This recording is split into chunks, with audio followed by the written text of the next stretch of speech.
Hi everyone, this is Jim. Welcome to this Blitz chess postmortem. This is a postmortem of my Blitz game number 251 here. I was white and I kicked off with d4, so let's check it out.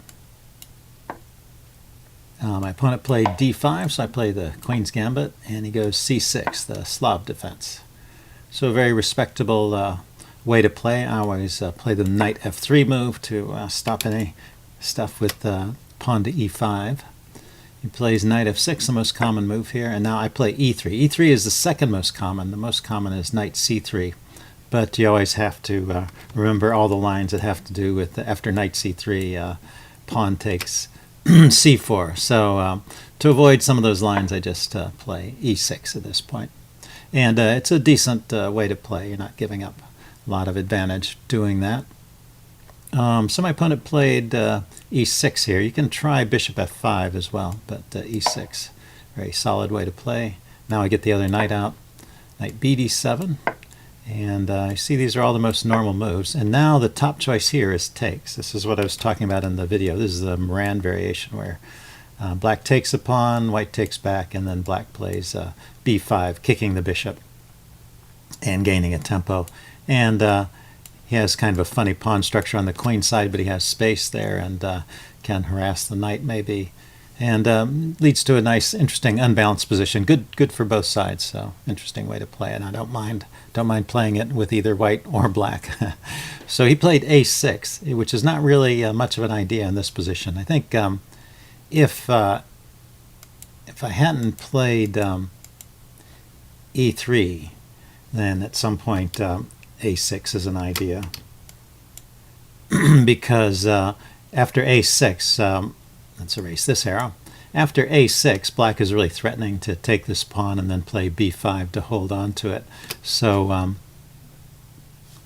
so that's an idea. But the way the game went, I have e3 in, and I'm always ready to take back this pawn on c4 if it ever gets captured. So when he plays a6 here, it doesn't make any threat, and so I can just continue developing normally, or I could exchange. The chess engine already likes c takes d5. I go ahead and castle, and he plays b5. So we're out of the opening book at this point. Let's just look at the notation tab. And now the engine likes c5. I don't really want to close the position, and as far as taking, I could maintain the tension with b3. That's an idea. That's the second choice of the chess engine. Might be a way to play, but I decided to go ahead and at least open up one line, and I took the b pawn rather than the d pawn. If you take on d5, you get a very symmetrical position. All the pawns are on the same files, and it's a little bit hard to break through. So I'm hoping for something a little bit more unbalanced. So I take the b pawn, and now of course he could still take this way and get a completely completely symmetrical position. I can't stop that, but he took this way, and I think that's the more interesting way to play, and probably better for black. You see, black is nearly equalized, but I've gotten something out of this too, which is I've got an unbalanced position, which is what I was going for. So I continue with a3. This is a little move to free up my rook, basically, so, and the knight. So these pieces, I had two pieces at the moment guarding a2, but I don't want them to be tied down forever. So I play a3, and then they're free to move. Bishop b7. Well, let's take a look. The chess engine thinks b4 immediately is a good way to play, and in fact, he's right. Yeah, I should have thought about this. I was still missing things in this game, so my episode of chess blindness has not yet ended. b4 is an interesting move because I can't take it. There's a pin on the rook, so the knight has to move. Knight a4, protected by the queen there, and now b takes a3, and b3, and then I guess the idea is I can round up this pawn later. Okay, interesting game. It was going to leave me with a weak pawn on b3, so that would be good for black. He played bishop b7 instead, and the game continues with a little bit of development here. I was thinking about sacrifices on b5, but none of them work here. But I missed my chance right here after queen c7. Just a move earlier, or move or two earlier, I was thinking about sacrifices, but right here there's a tactic I completely overlooked. as soon as the queen is on the c file, of course your tactical sensor should immediately light up and spot this move. Knight takes. Knight takes b5. So I have that chance to play the move here, and it's pretty good. Let's go ahead and take a look at it. He can't take back because of the pin. The queen has to move, and then I can grab here, get rid of this strong bishop, and so I'm a pawn up, and I've got the bishop pair, and he maybe has some pressure he can try and gather against these two pawns, but he hasn't castled yet, so he's behind in development on top of that, and he's got the worst bishop. So that would have been the best way to play, obviously. I just completely missed that. So h3, he castled, and I still have the opportunity to play knight takes b5. It looks like even stronger here. Knight e2. Yeah, I guess I was thinking of doing things on the queen side. Yeah, I was thinking maybe knight to this square would be interesting. Rook fe8, and I play knight f4. Okay, so I followed through with my plan, but you can see I've given up a great opportunity here and gone for a plan that doesn't amount to a whole lot. He plays e5, a good break in the center, and now I have to exchange off knights. And I have the idea of taking the bishop here. I notice with the knight out of the way, I did notice there was a pin here. Somehow the knight on c3 was interfering with my ability to see the tactic. So I noticed there was a tactic here, but it doesn't quite work. Oh, I guess there was just stuff going on. I was already thinking about this, and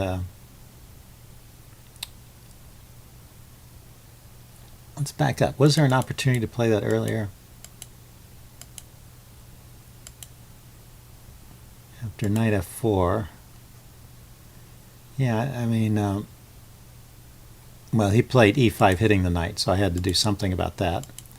And then he played knight takes e5 hitting the bishop, so I had to do something about that. And now here, could I have played bishop takes here? He's got bishop takes b2. Ah, yeah, I had spotted this during the game. Okay. So that was the point of rook c2. Back up. Rook c2 defends the b pawn. That's right, I forgot about this. My bishop is attacking his pawn, but his bishop is attacking my pawn. So anyway, I need to defend. And now he plays g5, kicking my knight, so the knight goes back. Bishop h2 check. Bishop d6, and then finally, so I had been thinking about this all the time, and finally I can play bishop takes b5. The funny thing is, it's not the best move in this position. The engine likes knight g3.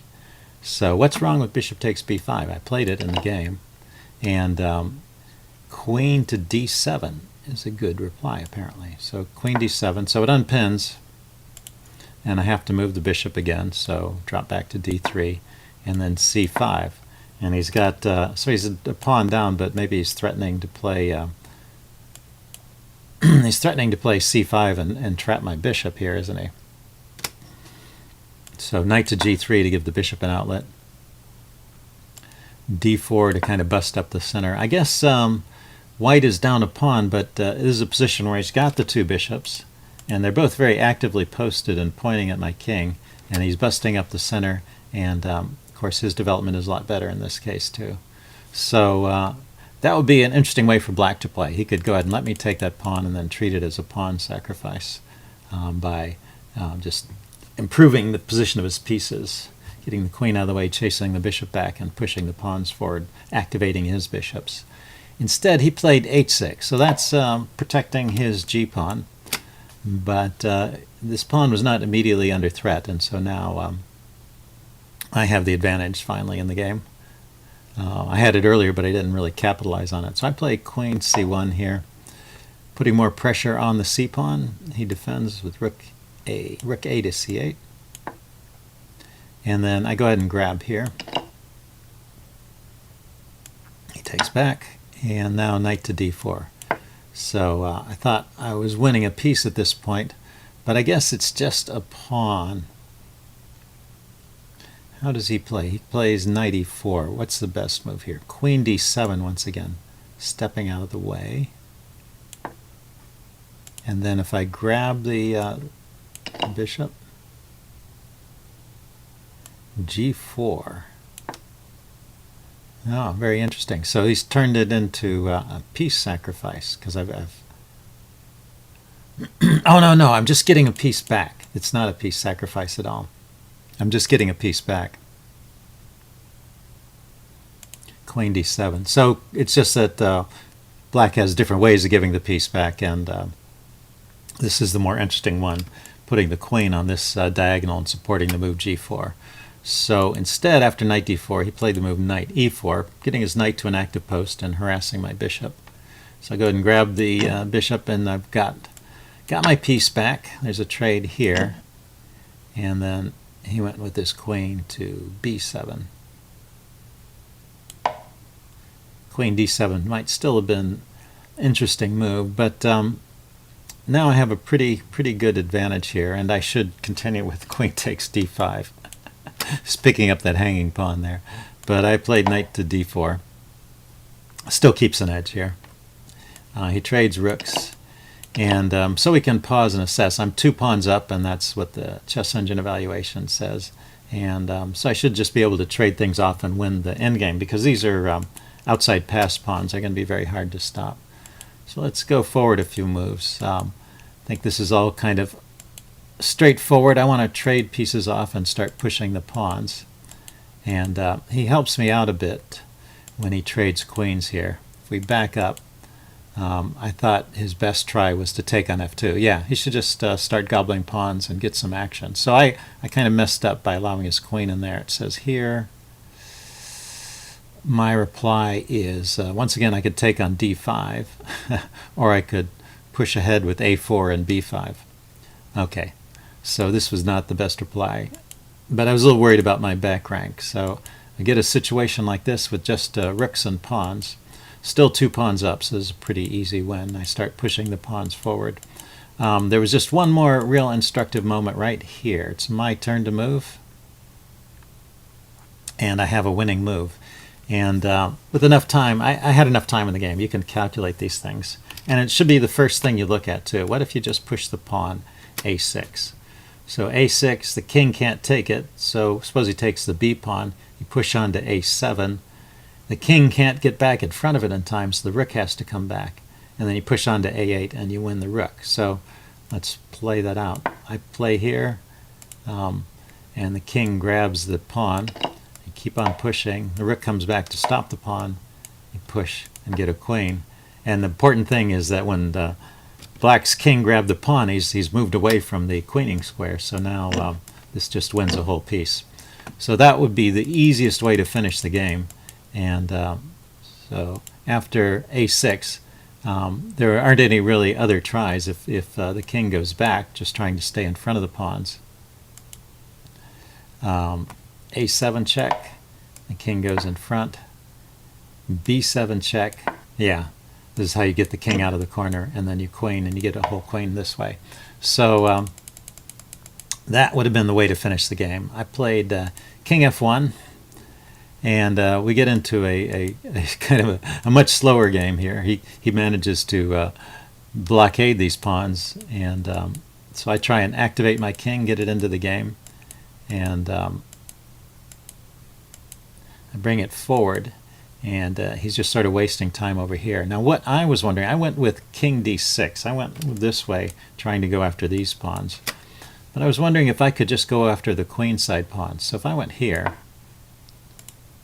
and